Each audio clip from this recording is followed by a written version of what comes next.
Afternoon. Oh, it's the Harris Pilton Record Store Day and Vinyl Finds video. What a time to be alive. If there is a dream, and I don't know if there is, but if there is, we must be living it. This is my Record Store Day and Vinyl Finds video. And first up, let's do the Vinyl Find. From the last month, I've done a video for a couple of months, so I've found a couple of bits and bobs. And here's some of the highlights. First up, Oxfam Charity Shop. It's a music shop only. So they have a lot of good stuff here, and they price pretty sensibly.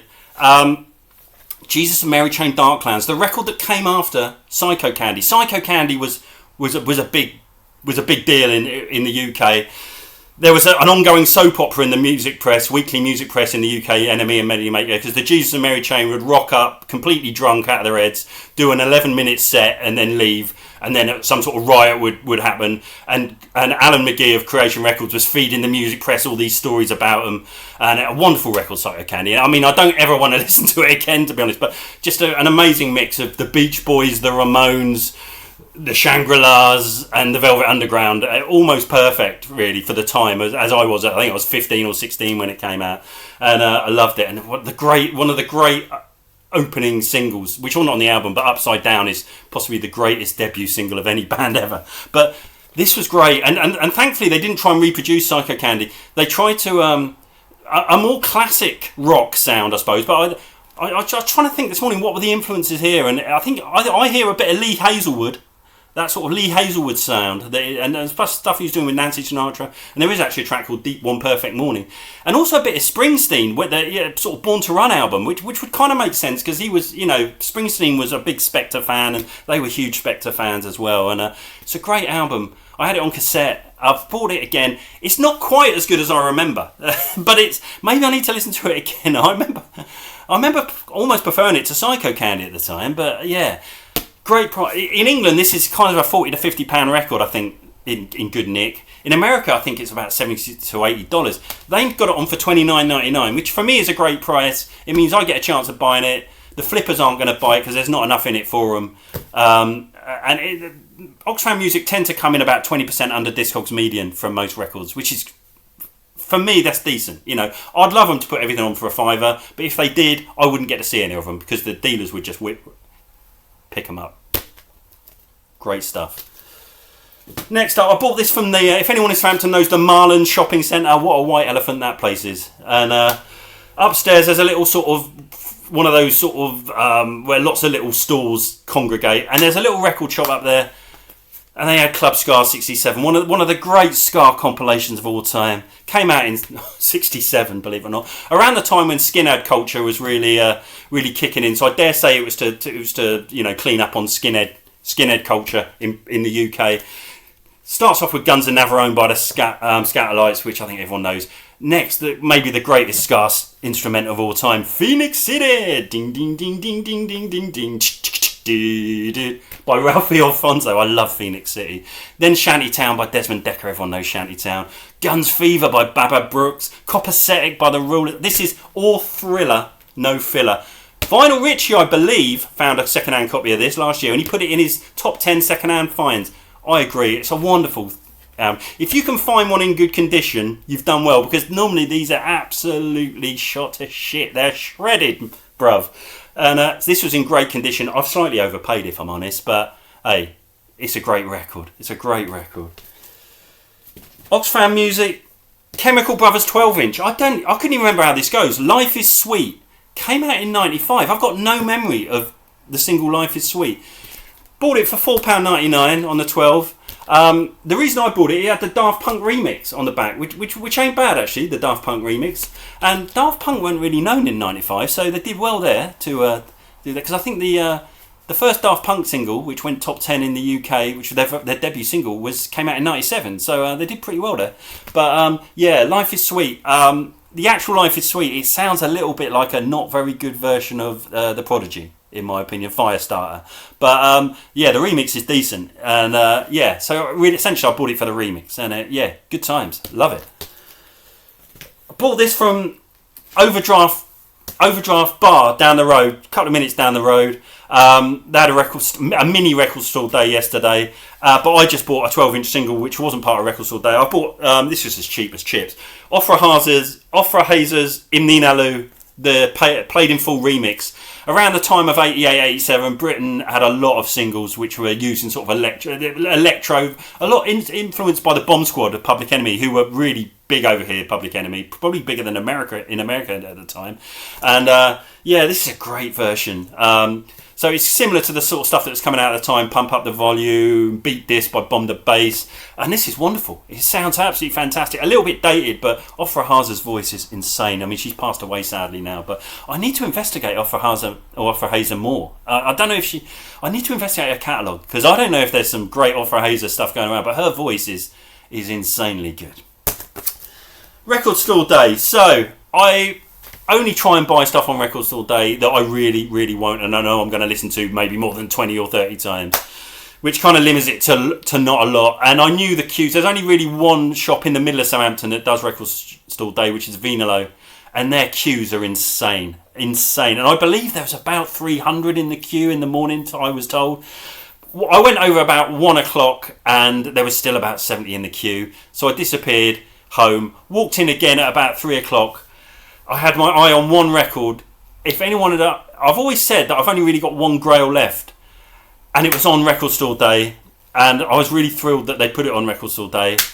And it was Barrafundo by Gorky Psychotic Monkey, which was a record I loved. I loved Gorky Psychotic Monkey. It came out in 97.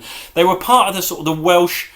Britpop shone a light on a few Welsh bands as well. Super Furry Animals, one of the great bands of the 90s. Catatonia, which I weren't as keen as. Obviously the Manic Street Preachers, which were pre-Britpop, but they'd helped the music press maybe look at Wales a little bit more. Gorky Psychotic Monkey were from Carnarvon, which is quite I don't want to say remote town in Wales, but it's quite a fairly quiet place. They were very young. They were about 16, 17 years old when John Peel first picked up on them in about 92, 93. A wonderful mix of sort of psych pop, but very 90s sounding as well. It doesn't sound at all retro, but it's got a real psych pop. Imagine Syd Barrett writing the Beach Boys Surf's Up album while influenced by 90s alternative rock and pop, and it's just as hooky as hell. It's a wonder. I always thought it was a wonderful album. They never quite broke through in UK. They had loads of hits that got to number 41, 42, 43. Their attempt at getting the big hit off here is Patio Song. Well worth going to look at Patio Song. If you don't like Patio Song, you're not going to like this. Patio Song got to number 41, which is one, and contains the wonderful line, Isn't it a lovely day? My patio is on fire. And it got to number 41, meant they didn't get on top of the pops, because you have to get in the top 40 to get on top of the pops. If they got on top of the pops, it might have been a bigger hit, but I've always wanted this. There is a bit of a downside. One, it's on vinyl. The pressing quality, there is surface noise on this. It's not completely... It doesn't destroy it, but... you can hear it, and but I was so thrilled to find this, and I think there's only 1,800 copies. I didn't get there till 3 in the afternoon, and they still had one copy left, so I was pretty chuffed to buy it. I was so chuffed to find it. So that's my record store day by Barafundal by Gorky Psychotic Monkey. The lead singer Eros Childs has got the most phenomenal honeyed voice. I love his vocals. It's a wonderful album. My second record store day pick. I saw Norman Mansloff do a video on this, and I do like jazz, but I started buying jazz around 92, and I always sort of wondered what made me start looking into jazz in 92. And when I was thinking about it, I think it was this. In 1990, I bought this VHS copy of Taxi Driver, and it's the most wonderful film. It's still possibly my favourite ever film, maybe. And I think I was obsessed by the Bernard Herrmann soundtrack, which has got that film noir, 3 a.m, slightly sleazy New York jazz sound. And I think that's what made me start looking at jazz. And I was always looking for that sound that's on this soundtrack. I've got close, or I have sort of found it. A couple of years ago, I bought this amazing record, Destination Out by Jackie McLean, which is a wonderful, wonderful jazz record, which really does sound like it could soundtrack Taxi Driver. I'm also a big fan of Earl Bostic, and Earl Bostic, when he does a lot of his sort of ballady stuff, has got that sort of sound as well. So, after watching Norman's video, I bought this compilation, which is Nightlights on the Jazz Dispensary, which is basically 12 tracks of that real film noir-y jazz. And it's wonderful. A lot of artists I don't really know, so I thought, okay, I'll buy this. One, it is great. An incredible pressing, by the way. But also, it's got that real sort of... It's going to hopefully send me off in a few directions of other artists that I've not investigated. It is a great pressing. Again, it's on bloody colour vinyl. But yeah, wonderful pressing. Now, as Norman said on his video, if you are watching this with a partner and listening to that record, it is quite sexual. It could get you in the mood. I've got to say, if you are going to listen to it with a partner, you might want these. You might want to dig these out, yeah. And well, they're out of date. Well, 2007. Jeez, I need to get out more. Gee, or less. I'm not sure. But you might need to break these out. You might also want to get this out, yeah. If you are cheeky, if you know, you know. Although I will say, if you are with your partner and you are about to partake into a session of foreplay and you are going to use some pat, please do not make the mistake I made, and please check if your prospective partner has got a peanut allergy, because I didn't once, and what transpired was a scene straight out of The Omen. It was horrendous. In fact, what I do now, before going into battle, I often hand out a simple questionnaire to my partner. You know, it just gets rid of some of the awkwardness. I've got the questions here. Simple questionnaire, just before battle commences. What are your expectations? Is there a safe word? Do you have a peanut allergy? And it just clarifies things, makes things a little bit simpler.